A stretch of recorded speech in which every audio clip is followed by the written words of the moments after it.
Assalamualaikum warahmatullahi wabarakatuh. Perkenalkan, nama saya Syafira dengan NIM B1B22509.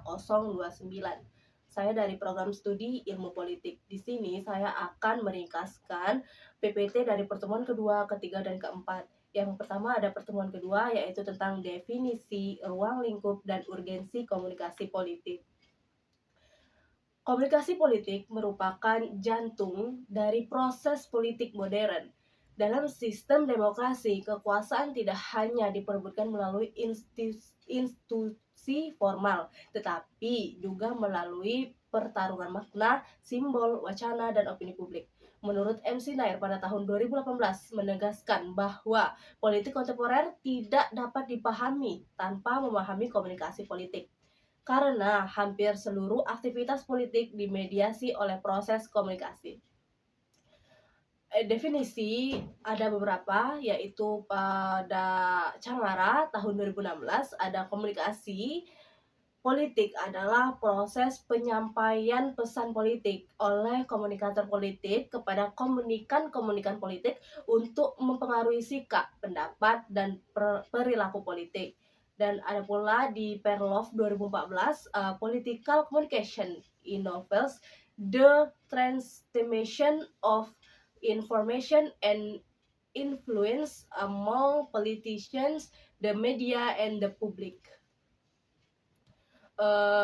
Kemudian proses penyampaian dan pertukaran pesan politik yang disengaja dilakukan oleh aktor politik atau melalui berbagai media itu untuk mempengaruhi pemahaman sikap dan perilaku politik publik dalam rangka perebutan dan pengolahan kekuasaan. Terus ada ruang lingkup politik nih, ada aktor dan pesan politik, yaitu komunikasi yang melibatkan komunikator politik. Terus ada media dan saluran komunikasi, yaitu penggunaan media massa, yaitu media sosial dan saluran komunikasi lainnya. Kemudian sosialisasi politik, dan ada proses pemilihan umum, yaitu pemilu, strategi kampanye atau kampanye politik. Kemudian ada opini publik dan persepsi, yaitu konstruksi realitas politik dalam masyarakat. Terus ada pula urgensi politik, yaitu menopang demokrasi. Kemudian ada membentuk opini publik, dan ada pula sarana pendidikan politik dan pengelola konflik dan konsensus.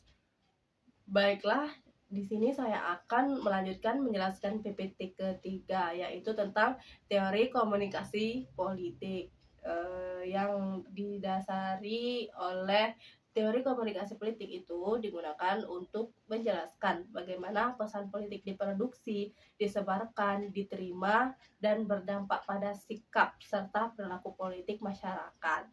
Dalam praktisnya, teori komunikasi politik berkembang seiring perubahan sistem politik, teknologi media, perilaku pemilihnya, dan struktur kekuasaannya. Teori utama komunikasi politik yaitu ada teori agenda setting, yaitu media tidak menentukan apa yang harus dipikirkan, tetapi apa yang perlu dipikirkan, menurut N.C. Combs and Shaw 1972. Kemudian ada teori framing, yaitu media dan aktor politik membingkai realitas dengan sudut pandang tertentu, menurut MC Nair 2018. Kemudian ada teori priming, yaitu media mempengaruhi standar penilaian publik terhadap aktor politik, menurut Perlov tahun 2014. Contohnya, jika media fokus pada ekonomi, tetapi publik menilai presiden dari kinerja ekonomi. Teori spiral of silence, yaitu individu cenderung diam jika merasa opininya minoritas, menurut Elizabeth Nicole Neumann pada tahun 1972. Selanjutnya ada teori uses and gratification, yaitu pemilih memilih sumber informasi politik sesuai preferensi ideologis. Kemudian ada teori two-step flow of communication, yaitu pengaruh media mengalir melalui opinion leaders, yaitu Lazarus and Gaudet pada tahun 1948. Kemudian ada teori persuasi politik, yaitu komunikasi politik bertujuan mempengaruhi sikap dan perilaku politik menurut Perloff tahun 2014. Kemudian ada teori retorika politik, yaitu bahasa dan simbol merupakan alat kekuasaan menurut Cangara tahun 2016. Kemudian ada komunikasi sistematika untuk manipulasi persepsi publik menurut Ensiner tahun 2018. Kemudian ada teori konstruksi sosial. Realitas politik adalah hasil konstruksi simbol melalui komunikasi Ensiner 2018.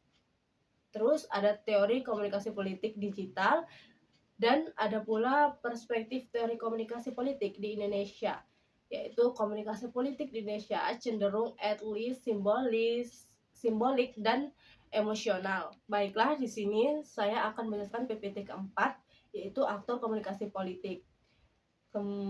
Dalam kajian komunikasi politik, aktor komunikasi politik merujuk pada individu, kelompok, atau institusi yang memproduksi, mendistribusikan, dan menafsirkan pesan politik.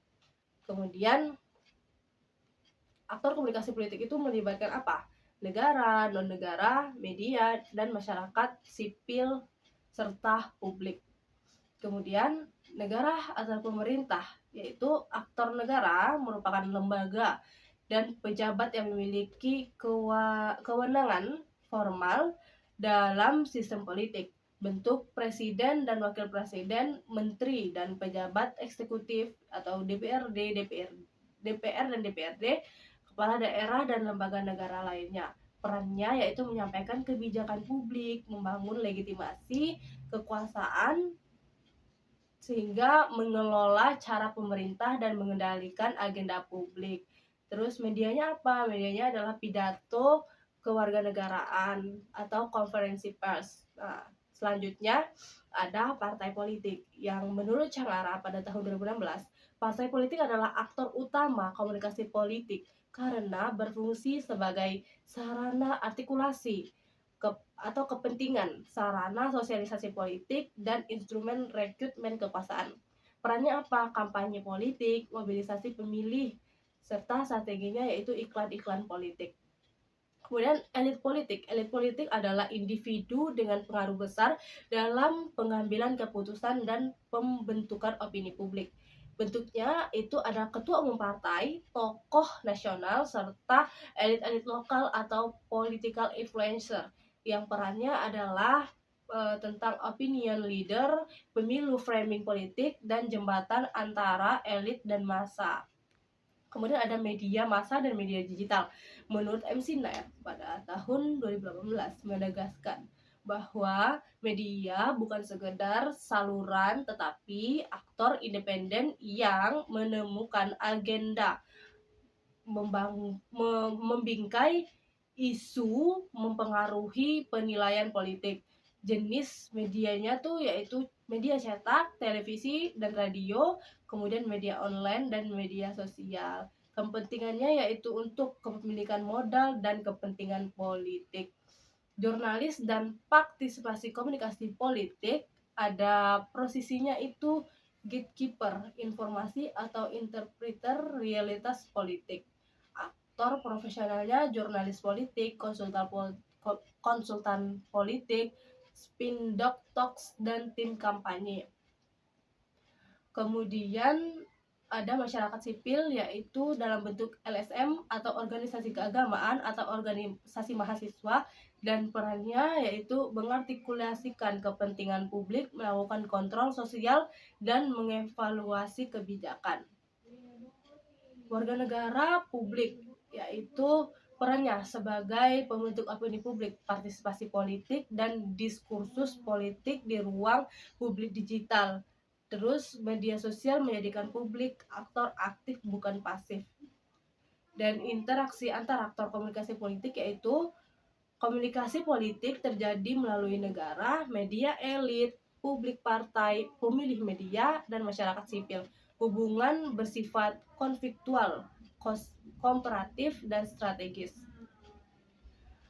Baiklah, terima kasih. Di sini saya sudah selesai menyampaikan ringkasan dari pertemuan kedua dan pertemuan ketiga, dan keempat. Saya pamit undur diri, wassalamualaikum warahmatullahi wabarakatuh.